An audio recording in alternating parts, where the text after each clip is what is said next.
हरियाणा के रेवाड़ी में इन दिनों तपती गर्मी और हीट वेव का कहर बढ़ता जा रहा है। इस भीषण गर्मी से न केवल इंसान बल्कि पशु पक्षियों की भी मुश्किलें बढ़ गई है। लोग गन्ने का जूस और नींबू शिकंजी जैसे शीतल पेय पदार्थों का सहारा ले रहे हैं। वहीं अस्पतालों में भी मरीजों की संख्या में वृद्धि हो गई है। डॉक्टरों का कहना है कि गर्मी के कारण खासकर बच्चों और बुजुर्गों में डिहाइड्रेशन की समस्या बढ़ रही है। इस भीषण गर्मी से बचाव के लिए हल्के कपड़े पहने और शीतल पेय पदार्थों का सेवन करें।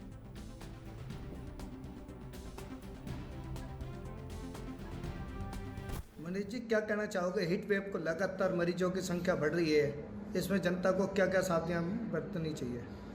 देखो, वैसे तो डॉक्टर गौरव ने हमें सारी चीज़ें बताई दी हैं ऑलमोस्ट, लेकिन फिर भी मैं अपनी तरफ से ऐड कर देना चाहूँगा इसमें।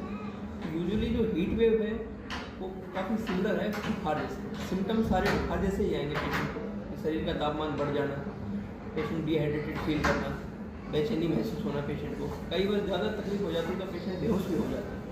ऐसे पेशेंट भी आते हैं, पेशेंट बिल्कुल बेहोश होकर आते हैं। नॉर्मल बुखार में और हीट स्ट्रोक में अंतर होता है। नॉर्मल बुखार में हमारा जो सेंट्रल जो सिस्टम है उसका रेगुलेटरी सिस्टम मेंटेन रहता है। हीट स्ट्रोक में जो रेगुलेटरी सिस्टम है वो इम्बैलेंस हो जाता है बेसिकली। उसका ट्रीटमेंट नॉर्मल पैरासीटामोल से नहीं हो सकता है। उसका ट्रीटमेंट हम यूजुअली अलग स्टाइल से करते हैं, जैसे कि आइस पैक की प्रिपरेशन हम यहाँ पे रखते हैं यूजुअली। तो आइस पैक से हम बॉडी में मसाज करते हैं आइस पैक और अच्छा कोल्ड सलाइन इन्फ्यूज करते हैं। प्रॉपर हाइड्रेशन मेंटेन होने के साथ साथ ही अदर चीज़ों का भी कंजर्वेटिव मैनेजमेंट किया जाता है। सर, लगातार ये जो बाज़ारों में जनता बाहर निकल रही है, तो इसको क्या सावधानियां बरतनी चाहिए जनता के आम जनता के लिए यही गुजारिश है कि एक तो कोशिश करें, बहुत ही ज़्यादा ज़रूरी हो तो ही धूप में निकले, क्योंकि धूप में निकले ही नहीं। दूसरी बात, अगर निकलना ही पड़ रहा है तो अच्छा हाइड्रेशन प्रॉपर मेंटेन करें। हाइड्रेशन इसका कोर ट्रीटमेंट है। आपको हाइड्रेशन तो मेंटेन करना ही पड़ेगा, चाहे बाहर रहो जाके या अंदर रहो। बाहर रहोगे तो डिहाइड्रेशन होने के चांसेस और ज़्यादा बढ़ जाएंगे। ज़्यादा से ज़्यादा जल का प्रयोग करें। जल का पानी ज़्यादा से ज़्यादा पिए। सर, हीट वेव को लेकर क्या कहना चाहोगे? लगातार ओपीडी में मरीजों की संख्या बढ़ रही है। देखो, हीट वेव पे जो भी मतलब पहली चीज़ तो ये है कि हीट वेव से प्रॉब्लम आपको क्या हो सकती है, जैसे कि क्रैम्प आना या फिर किसी बंदे को उल्टी आ जाना, ठीक है, चक्कर आ जाना, ये सारी चीज़ें और भी चीज़ें हैं। ये सारी चीज़ें जो है आपकी हीट वेव के कारण होती हैं, ठीक है।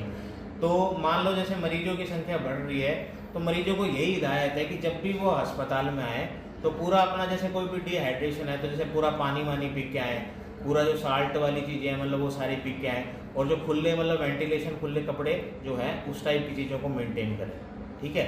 दूसरी चीज़ है कि आप जैसे कि बहुत सारी जैसे कि क्राउडेड प्लेस है, जैसे जहाँ पे भीड़ बहुत ज़्यादा है, उन चीज़ों को आप अवॉइड करें, ठीक है।